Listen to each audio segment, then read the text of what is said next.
This movie is for everyone that loves violence. Avengement is about Kane Burgess. A young man who's related to a gangster, and our young man, our hero, doesn't really want to live a life of crime. He doesn't really want to get involved in criminal activity. He thinks if he does anything wrong, he'll get caught, almost jinxed a little bit. He needs to borrow some money to start a business, and he goes to his brother and he asks for a small loan, and his brother says, "You can't borrow money off me, but you can do me a small favour." Gets sent to prison for doing something that he shouldn't have been doing. His brother, Lincoln, puts a bounty on his head while he's in prison. No, I'm responsible for a lot of bad things in his life.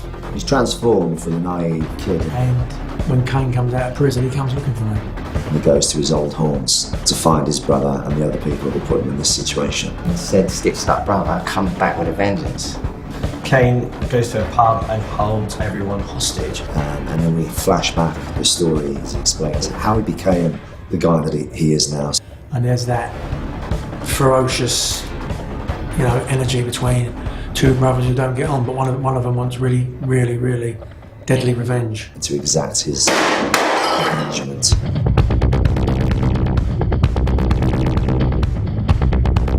When you first see him, he is this horrible, damaged, violent character.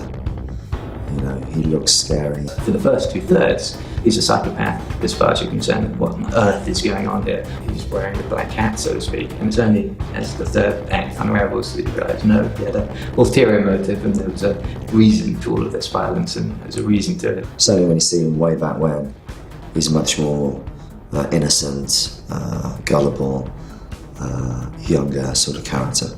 So it was nice to be able to play the two sides of him. It's about a character who's placed in more than unfortunate circumstances, like so many people in the world, and how he responds to it.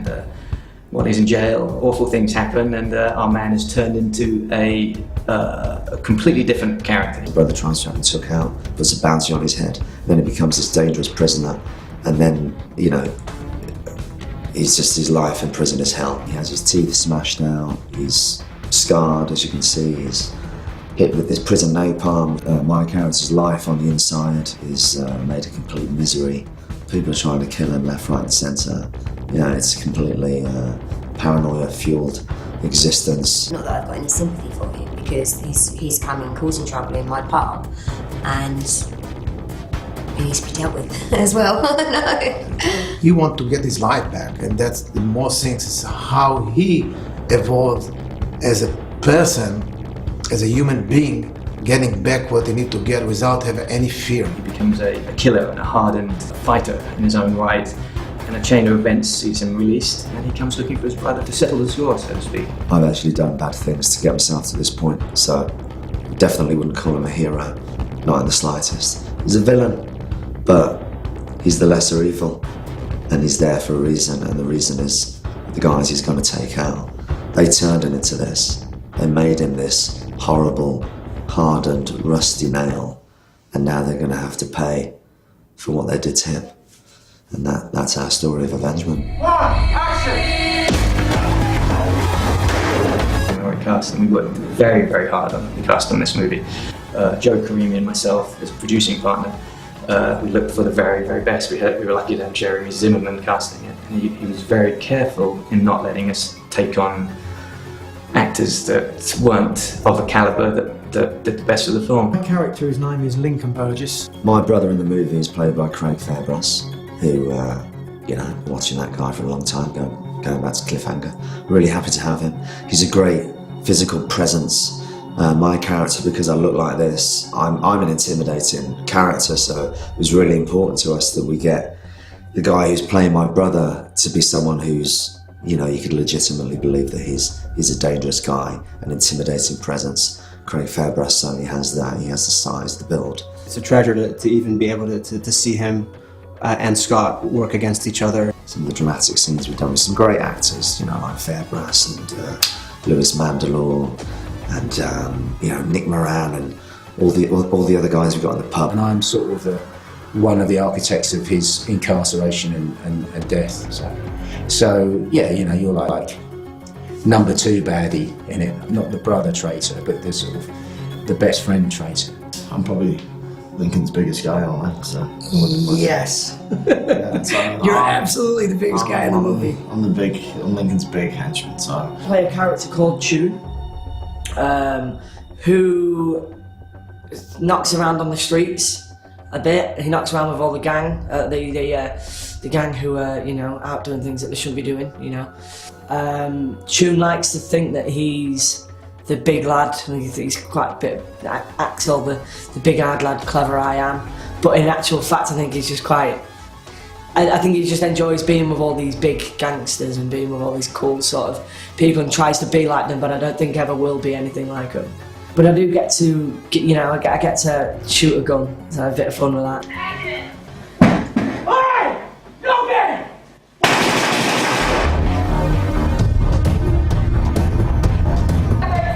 Welcome to Avengement. It's weird. Working with the rest of the cast has been, you know, sort of, it's been a great pleasure. I mean, it was one of the, along with the great script and Jesse, the director, the cast was one of the main reasons why I really wanted to do the film. You know, I'm a big fan of Leo. We've never met before. We're a fan of each other's work for years. You know, I grew up watching Green Street, so it's like I'm chilling with Bother. You know, if I'm putting things on my Instagram, all my mates are like, oh, I'm just chilling with Bother from Green Street. You know, and obviously there was all sorts of japes and jokes being heckled. And there's a lot of heckling from the crowd. They're funny, witty guys down there, and the piss taking has been savage, and it's fucking great. I think one of my lasting memories will be finding Thomas Turvey sleeping in random places all over the gaff. I'm called the Phantom Napper. So I think yesterday I managed to squeeze like 3-4 naps in, no matter where I am.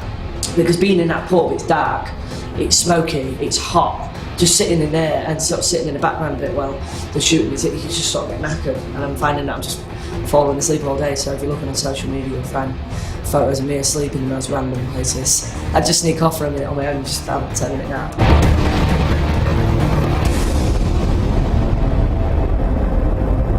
The trick was to making this movie was not to go and create sets and make a prison or make a pub and get in a studio bill. We thought right at the start, like the only way to actually make this movie and give it that authentic feel was to actually go to a prison. It's nice to be in the real place, the real deal. But you can't help but wander around those places going, bloody hell, what would it be like to be living in this place?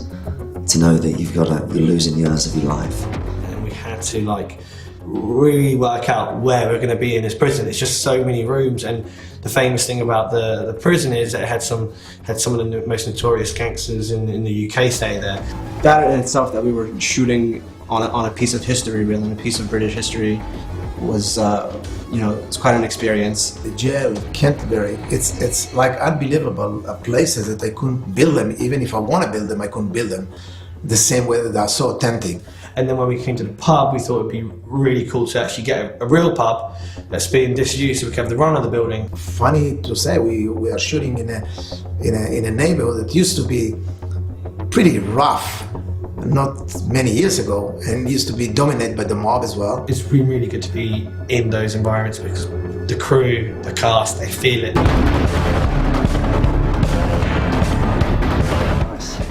We had more fights on this one, which took a bit more preparation, but we got some really good pairing of choreographers with Dan Stiles and Luc Lafontaine. There's the pleasure of then seeing it all come together and seeing it on the monitor and go, oh my God, this is awesome. This is some dope action, you know?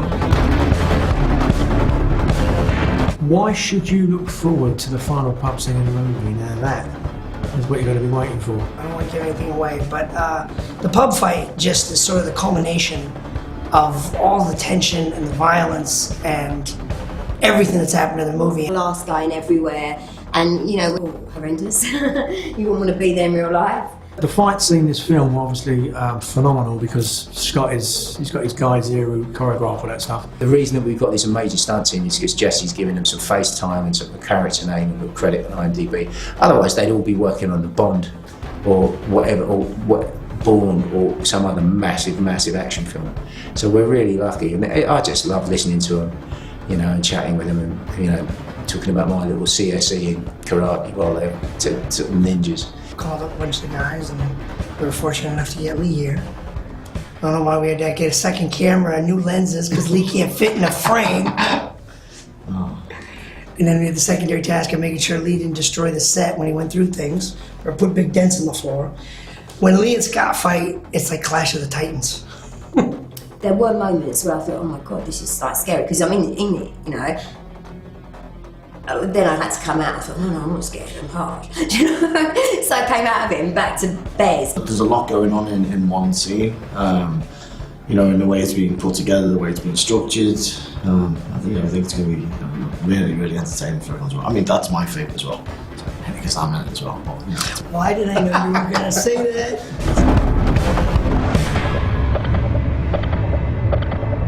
When I did my fighting for real, my mother never wanted me to box. No mother wants to see her son being beaten up.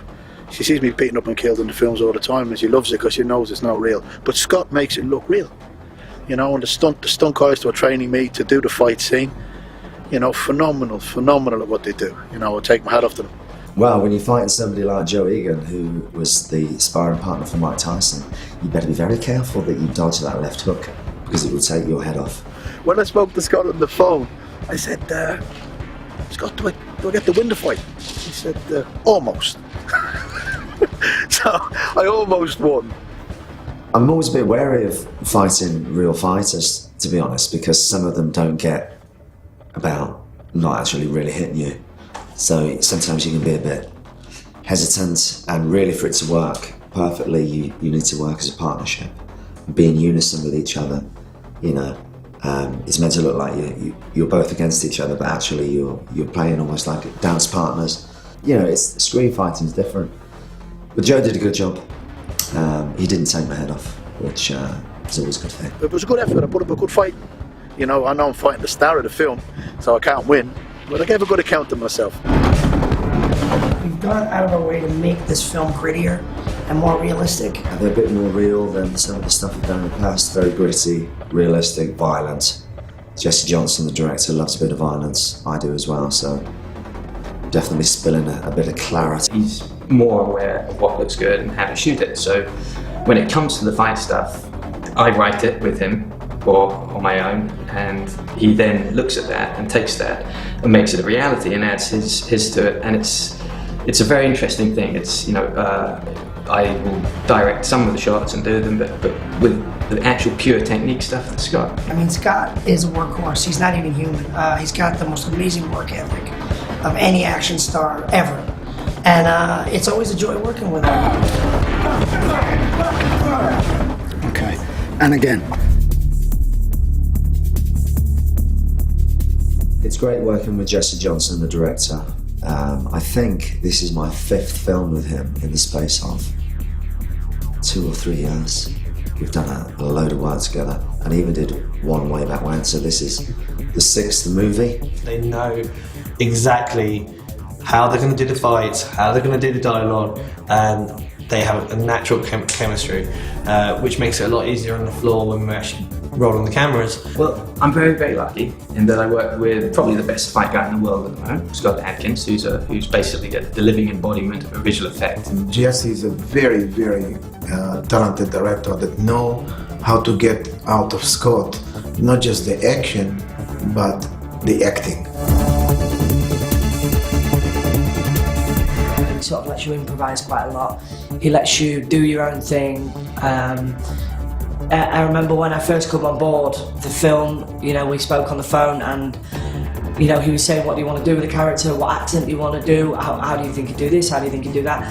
So as an actor, it's a great pleasure to be able to go, all right, so you can just do whatever you want with it. What I love about working with Jesse personally is he is very much about the story and the character, and the action is secondary. You can see it here on the set from what we see right now, what they're doing together. They know how to work together and to get the maximum out of Scott, to get him to the limit. You know, he's very much from a stunt action background, so you know, we always knew that side of things was going to be well taken care of and catered for. But you know, with the drama as well, he's been really great. You know what, I've got a lot of time for him. I think he's a lovely, lovely bloke. Really, I mean that.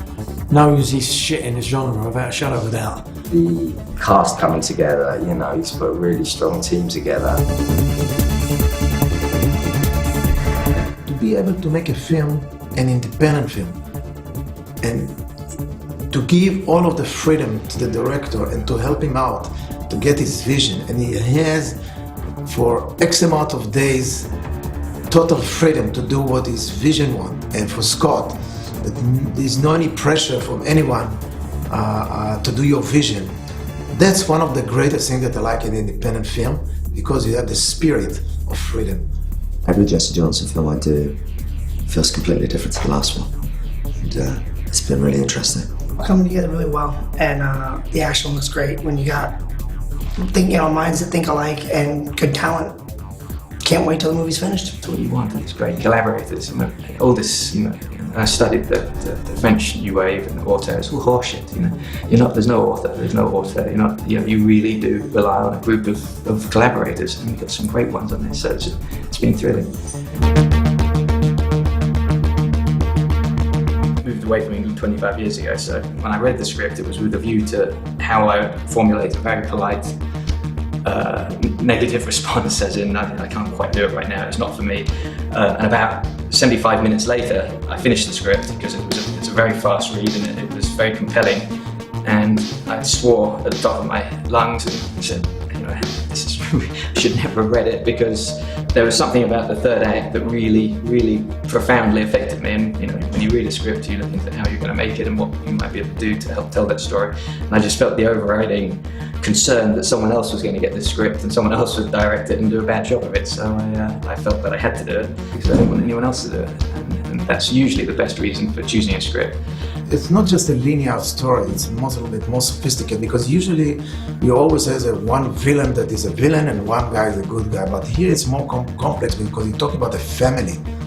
And a family got another layer of emotion that we cannot behind him. It's his bigger brother and he betrayed him, but and it caused him to a big mess. And it's a story told in a sort of non-linear fashion, which hopefully will entertain people and make them stay till the end. What type of film do I think Avengement will be? It's going to be pretty violent, I'll tell you that. It's very British, it's got elements of Bronson and Scum, and the prison part of the story is very prevalent. That's a third of the movie. I'm not a big fan of melding two films together and saying it's like a cross between, But if you did have to, it would be like a cross between Goodfellas and Petrified Forest or something like that. The home invasion movie, except in this case it's a pub full of villains. There's lots of fight sequences and things like that which people expect from my movies. But it's not done at the expense of story, it's always character-driven stuff, and there's a reason for it. And they're not martial arts fights, but they're brawls. There's not a lot of stuff made like this here, this level of action. I mean, it's literally, I've never read a script with so many fights. It's every other page. It is relentless action.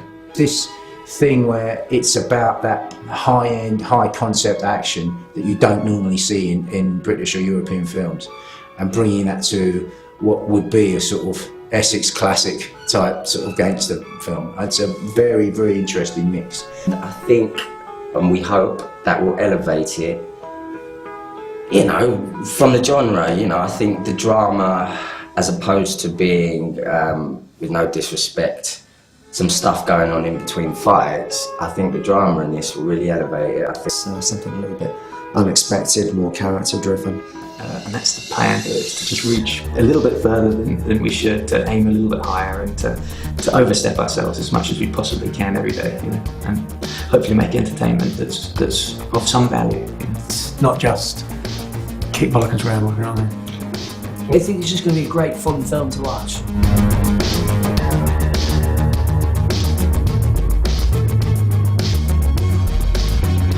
You should see this movie. Fucking everyone, mate, especially 6-year-old children.